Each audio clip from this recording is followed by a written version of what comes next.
entertainment. Welcome to Sports, Drugs, and Entertainment, starring G from the Shop and Mark Walter Ward. Please subscribe to us on YouTube or wherever you get your podcast from. What up, world? Mark Walter Ward, G from the Shop, S.D.E, Super Facts Network. What's going on today, brother? Oh, yeah. Chilling. So, I mean, I guess we're going to lead off with R.I.P, Black Rob, most known for Whoa. Shit, I mean, he basically kept Bad Boy afloat for a hot second. Classic album. You think Life Story is a classic album? Hell yeah, that's one of my favorite Jones from back in the day. There's a lot of bangers on that Joe. You know what I'm saying? One of my favorite, Jasmine, man. That Joe, Jasmine, Carl Thomas Joe. Yeah, I ain't gonna lie. I had it. I definitely listened to it like at least 10 times, but I hadn't listened to it in a minute. And I re-listened to it and it aged well. Some things that stood out to me was like that was one of the best Jadakiss Bad Boy verses. Mace went off, but like I don't think I ever peeped how good of a rapper Black Rob actually was. You know what I mean? Like, nah, G-Dep was on the joint on there too. G-Dep was pumping on that joint, man. And I wasn't even a G-Dep fan, but he was pumping on that Black Rob joint. And the Locks got a joint on there, Can I Live? He got J-Lo on the joint, man, talking about 10 dimes a draw. You know what I'm saying? That's my shit, man. That's a classic. That's a classic hood jump. My man Carl Power. My man Carl Power said the same thing, man. That's a classic jump, man. I mean, you know, to be real, brother, well, hey, I don't just want to talk about the guests and the features because he definitely did his thing.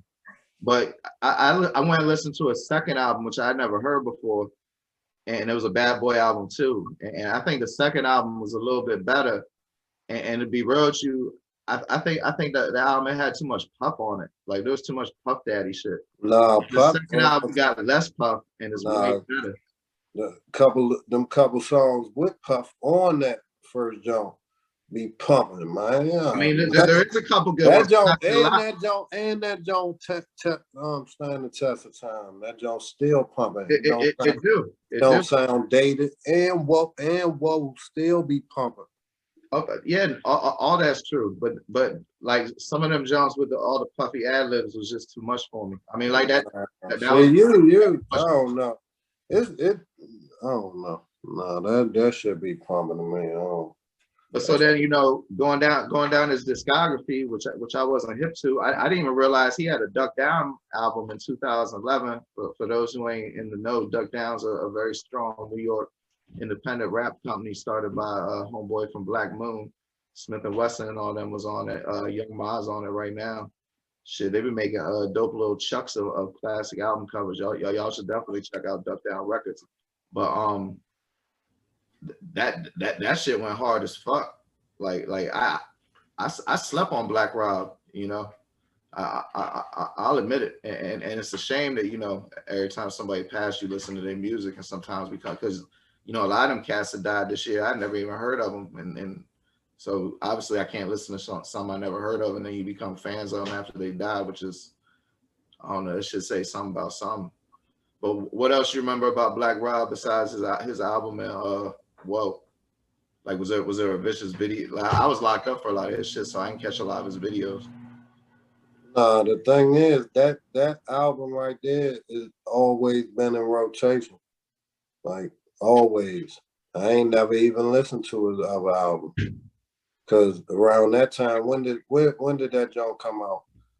Like, the Rob Report, the next Bad Boy one came out in 2005. So that was I'm talking about when did the first one come out? 2001, I believe. I'm pretty sure. Nah, 2000. Yeah, that's when I graduated high school. So shit was coming out all the time back then. Something was dropping. 5 years is a long break between albums too. Nah, something was dropping all the time too. Like you had Mobb Deep, you know what I'm saying? You had Capone and Noriega coming out with that CNN jump and the second jump. Yeah. when Capone came home, I was pumping that. So back then, it's all the albums that stuck, that jumped out there. Black Rob Joint is a cult hood classic for real. But like we was moving on to like other shit. Shit was coming. I was heavy into that CNN. I love CNN. You know, and Wu was still pumping. You know what I'm saying?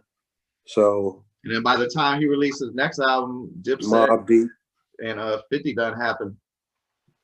Yeah, and I've been said that, like, you know what I'm saying, you can't be gone for too long. Like that's why I said that Street Life, that Fiend jump. You know what I'm saying? His first album, classic, but that Street Life. And then you talk about his other stuff, and then I don't know about it because I ain't listened to it. You know what I'm saying? Because well, like, even if you putting stuff out and it wasn't hidden where I was listening to. You know what happened with that, right? He went to Rough Riders, but then I don't know if you remember, one of them owners got in like a real bad motorcycle wreck, so Rough Riders kind of went on pause. So like he kind of got held up for a while, but he was on Mad Rough Riders albums for a minute, and then he left and he put an album out with 3 6 Mafia on their record label. That you know, it wasn't their record. So then it got lost. Then it got lost in the straws for him.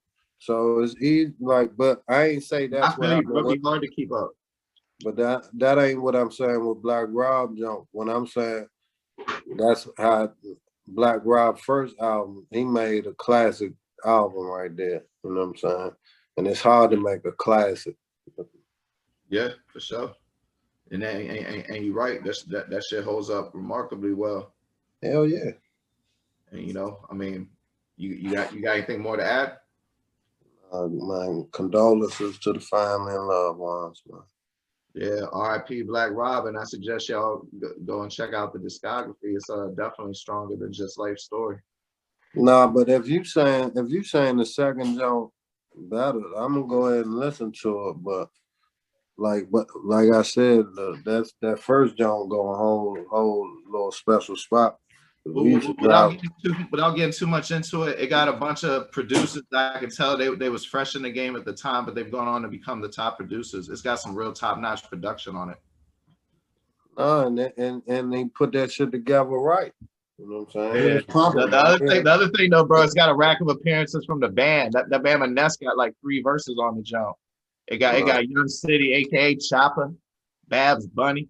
Oh, you talking about the other jump? No. Yeah, the second one. You ain't making your case. You ain't making your case for me to go listen to it. Oh, now, well, you can clearly tell that Bad Boy was nowhere near as invested in the second album as it was the first album. Yeah, that's that first one. I'm telling you, man. That's up there with top 50, man. Top 50 of my like hood growing up type jumps, man. That's up there. Man, that's the best place to end it. R.I.P. Black Rob.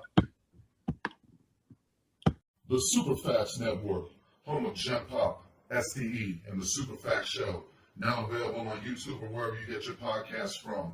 Come check out St. Laz, G from the Shop, and Mark Waldo Ward.